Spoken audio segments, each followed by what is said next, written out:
What if the reason weeds keep coming back isn't because you didn't work hard enough, but because you're using the wrong strategy? Most people fight weeds the same way. They pull, they mulch, they cover the soil, and a few weeks later, it all comes back again. But here's what experienced gardeners quietly know. The most effective way to stop weeds is to replace them completely. And that's where the first plant changes everything. Sweet Woodruff. If you've ever struggled with those impossible spots, the dry shade under trees, the dark corners along fences, the north side of your house where nothing seems to grow, this is where sweet Woodruff thrives. Not survives, thrives. Instead of patchy soil and constant weeds, it forms a soft, dense green carpet that slowly takes over the ground. Its leaves grow in neat circular layers, stacking just above the soil like a living shield. And once that shield closes, something interesting happens. Weeds stop appearing. Not because you removed them, but because they no longer have a place to grow. No sunlight reaches the soil. No open space remains. Seeds may land there, but they never get the chance to start. Underground, sweet Woodruff spreads gently, weaving between roots instead of fighting them. That's why it works so well under mature trees, places where grass fails and mulch constantly breaks down. And then, just when you think it couldn't get better, in early spring, tiny white flowers begin to appear, scattered like little stars across the green. Suddenly, those dark, forgotten corners don't just look better, they feel alive. There's even a subtle fragrance, fresh at first, then slightly sweet as it dries, something between hay, vanilla, and almonds. It's the kind of scent people used to bring indoors long before air fresheners existed. If sweet Woodruff quietly blocks weeds, this next plant doesn't wait. It takes over, fast. Creeping Jenny. Some plants compete with weeds. Creeping Jenny doesn't bother competing. It covers everything. The moment it touches soil, it starts moving, sending out long, trailing stems that stretch outward in every direction. And wherever those stems land, they root instantly. One stem becomes 5, 5 become 50, and before you realize it, the ground disappears under a thick, living layer. No gaps, no exposed soil, no opportunity for weeds to sneak in. That's what makes this plant so powerful. It doesn't just block weeds, it outpaces them. Its small, rounded leaves spread like overlapping coins, forming a dense surface that traps moisture and shuts out sunlight. Weed seeds might land there, but they never get the light they need to grow. And visually, it's hard to ignore. In full sun, Creeping Jenny glows with a bright chartreuse color that almost looks lit from within. It instantly brightens dull areas and makes nearby plants stand out more. In partial shade, it softens into a fresh green, still thick, still healthy, still spreading. Then, in late spring, tiny yellow flowers appear across the surface like scattered sparks of sunlight. But where Creeping Jenny really proves itself is in places where everything else fails. Slopes, drainage areas, edges that constantly wash out after rain. Where mulch slides away, this plant holds its ground. Its network of stems grips the soil tightly, reducing erosion and stabilizing the surface. Even during heavy rain, it stays in place, doing the job mulch can't. It also thrives in moisture. Near ponds, rain gardens, or low spots where water lingers, areas that would rot other plants, Creeping Jenny spreads even faster. And once it's established, there's almost nothing to maintain. No reapplying mulch, no constant weeding, no effort to fix bare spots, because bare spots don't last. They get covered quickly. The only real decision you have to make is this: do you want control or complete coverage? Because Creeping Jenny will give you exactly what you plan it for. Let it spread, and it will dominate the space beautifully. Trim it back, and it stays exactly where you want it. Either way, weeds don't stand a chance.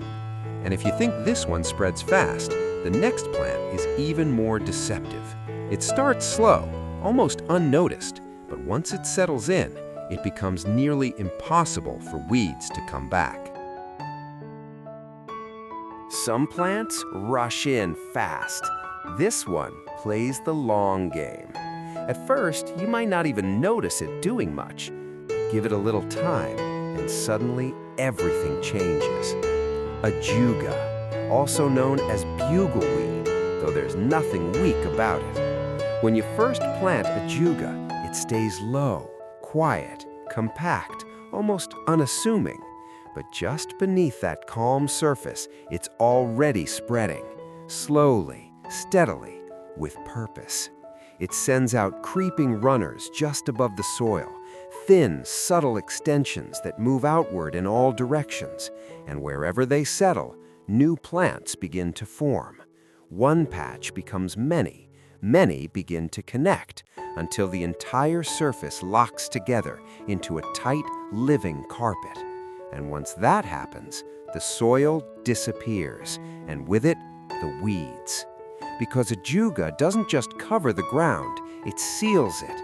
Its leaves grow thick and close, hugging the soil so tightly that sunlight barely reaches below. Seeds can land there, sure, but they won't grow. There's no light, no space, no chance. But what makes Ajuga different from the others isn't just how it spreads, it's how it looks while doing it. Before it even flowers, the foliage alone is striking. Deep green, bronze, purple, even nearly black depending on the variety. Some leaves shimmer with hints of silver or cream. So even when nothing else is blooming, Ajuga still stands out. Then spring arrives, and this quiet ground cover does something unexpected. It rises. Short flower spikes begin to lift above the foliage, covered in vivid blue, violet, or soft pink blooms. For a moment, what was once just ground cover turns into a focal point. Pollinators notice immediately.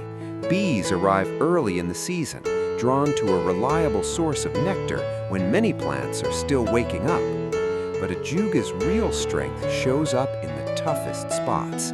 Shaded areas, compacted soil, uneven ground, slopes where erosion keeps exposing bare patches, places where grass struggles, where mulch shifts, where nothing seems to hold. Ajuga settles in and stays. Its runners grip the surface, anchoring soil in place while slowly expanding coverage. Over time, what used to be a problem area becomes stable, dense, and self-sustaining. And once it gets there, maintenance almost disappears. No mowing, very little watering, no constant effort to keep weeds under control. If it spreads too far, you can simply lift sections out. The roots are shallow, easy to manage, no battle required. But most of the time, you won't want to remove it, because Ajuga doesn't just solve a problem, it transforms the space entirely.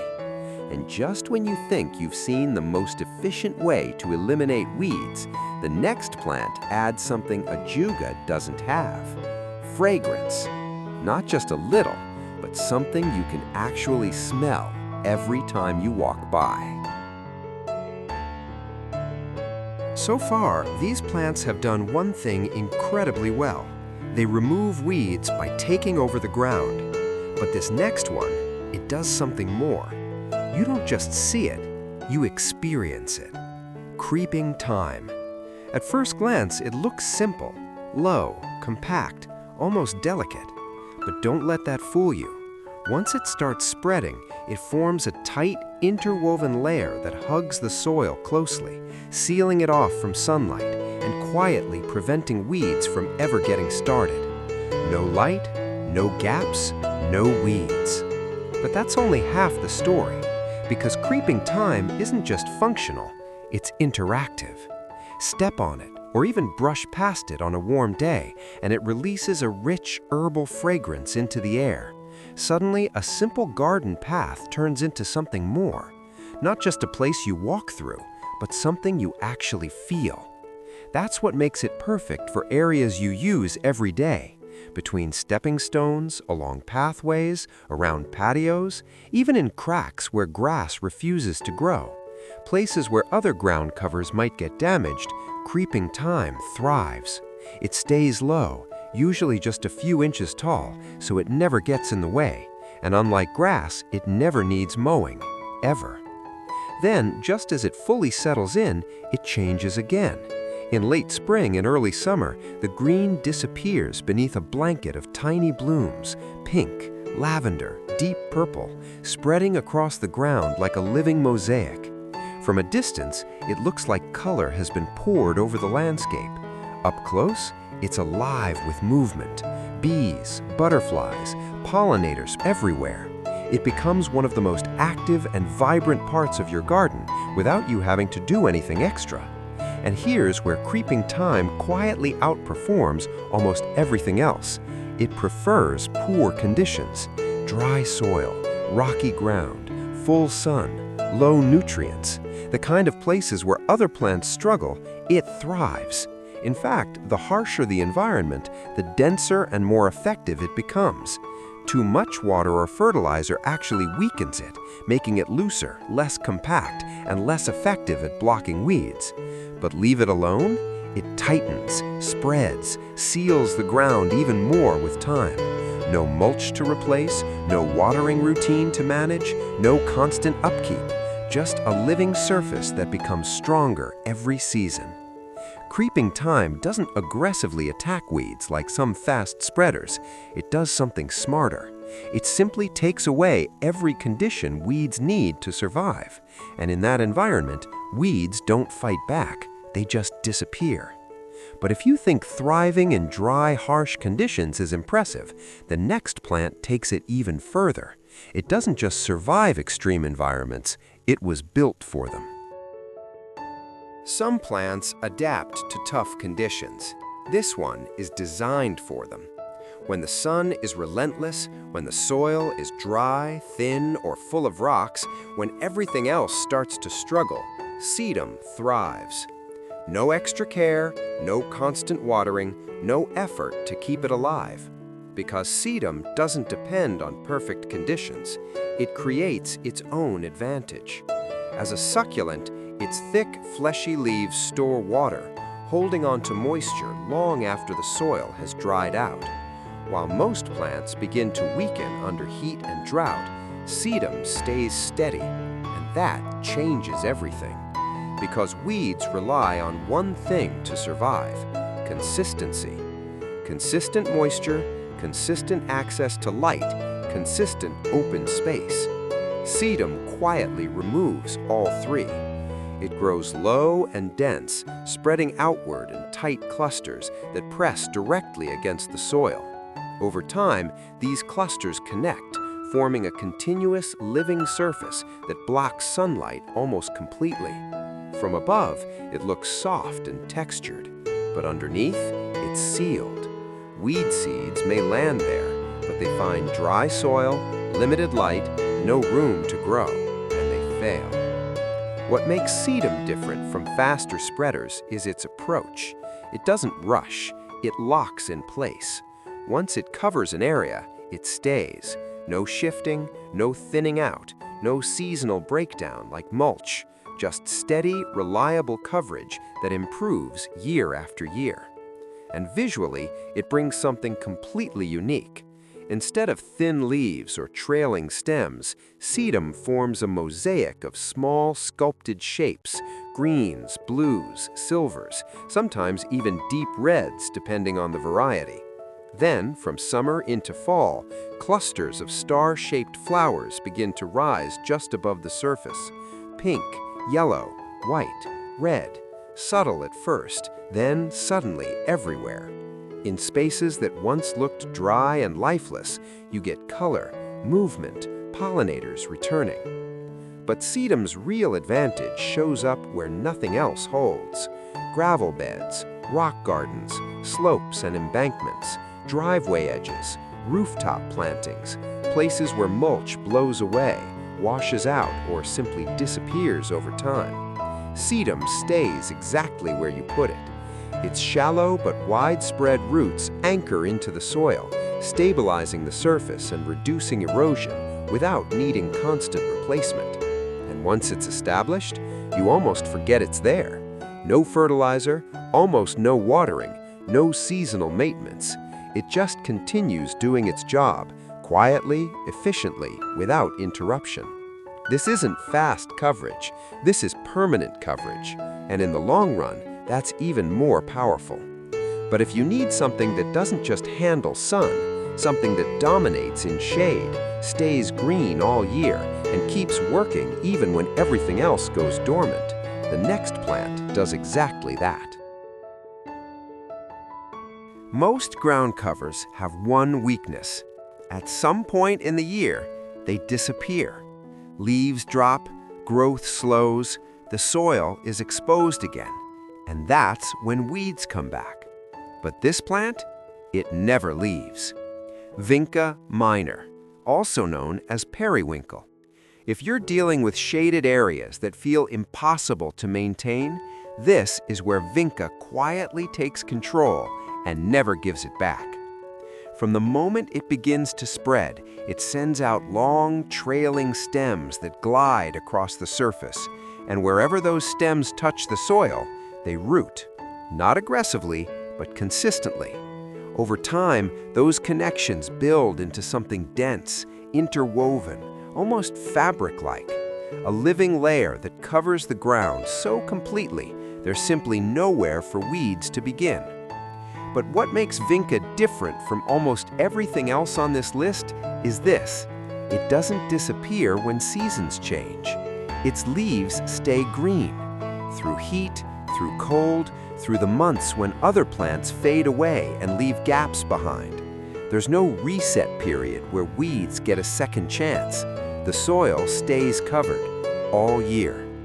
And in early to mid-spring, just when the garden starts waking up, Vinca adds something extra.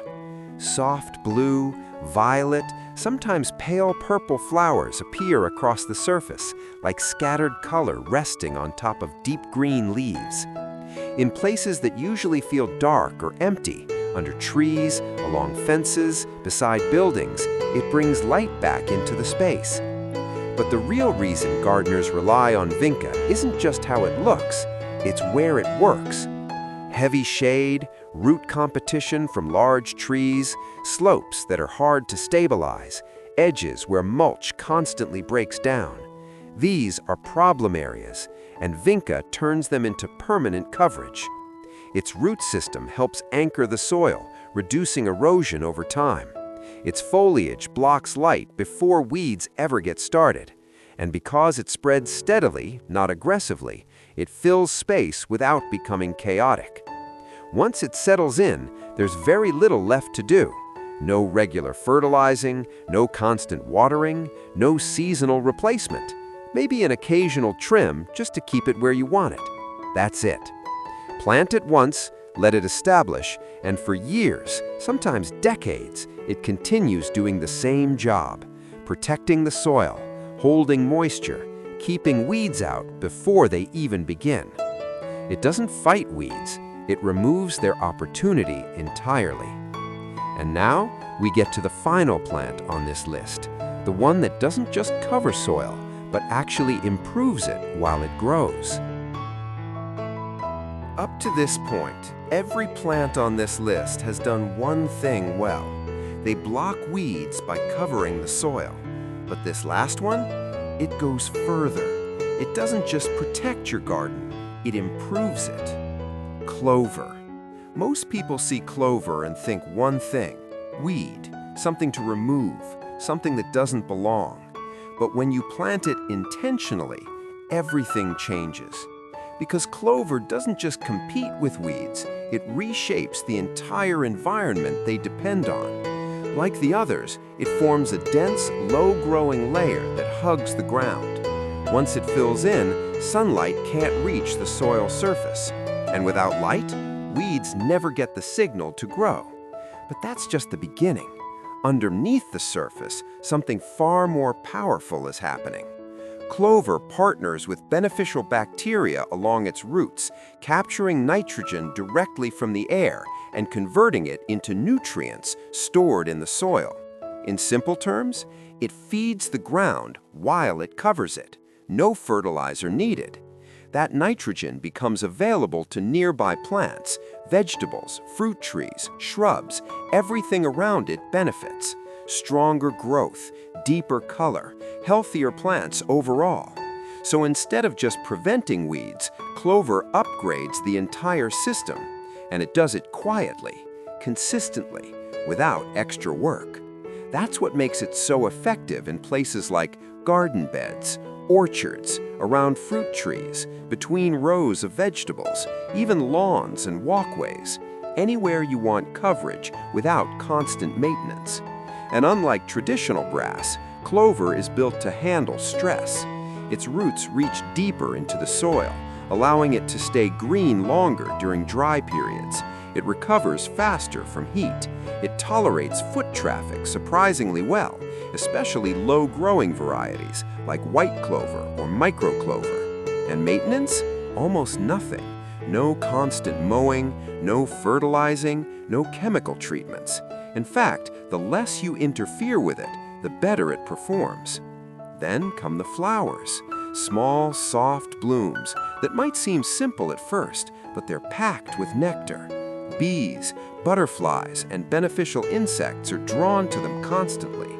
In many environments, clover becomes one of the most reliable food sources for pollinators, especially when other plants aren't in bloom. So what you end up with isn't just a weed-free space. It's something more balanced, more alive, more resilient. Different types of clover give you different results. White clover spreads low and wide, perfect for paths and lawns. Red clover grows taller, better for soil improvement and pollinators. Micro clover stays compact, clean, controlled, easy to integrate anywhere. And over time, something subtle but important happens. The soil changes. It becomes darker, looser, more fertile. Not because you added something, but because clover rebuilt it from within. Weeds don't disappear because they're being attacked. They disappear because the conditions they rely on no longer exist. No bare soil, no excess sunlight at ground level, no imbalance in nutrients. Clover doesn't fight weeds, it makes them irrelevant. And that's the real shift. The goal isn't to keep removing weeds over and over again. It's to build a garden where they simply can't grow anymore. At this point, you've probably noticed something. None of these plants are fighting weeds the way most people do. They're not pulling them, not spraying them, not covering them temporarily. They're replacing them. And that changes everything. Because weeds don't just appear randomly. They need three things to survive: light, space, opportunity. Take those away, and the problem solves itself. That's what all 7 of these plants do, each in their own way. Some spread fast and cover ground almost instantly. Others move slowly, but create long-term, permanent coverage. Some thrive in shade, others in dry, harsh sun. Some even improve your soil while they grow. But they all share one thing in common. Once they take hold, weeds stop being something you manage and start becoming something you rarely see at all. So instead of asking, how do I get rid of weeds? A better question might be, what can I grow here instead? Because the moment you fill your garden with the right plants, you stop fighting nature and start working with it. If you found this helpful, there's a lot more like this waiting for you. Simple ideas, smart planting strategies, and ways to make your garden work for you, not the other way around. Subscribe, and I'll see you in the next one.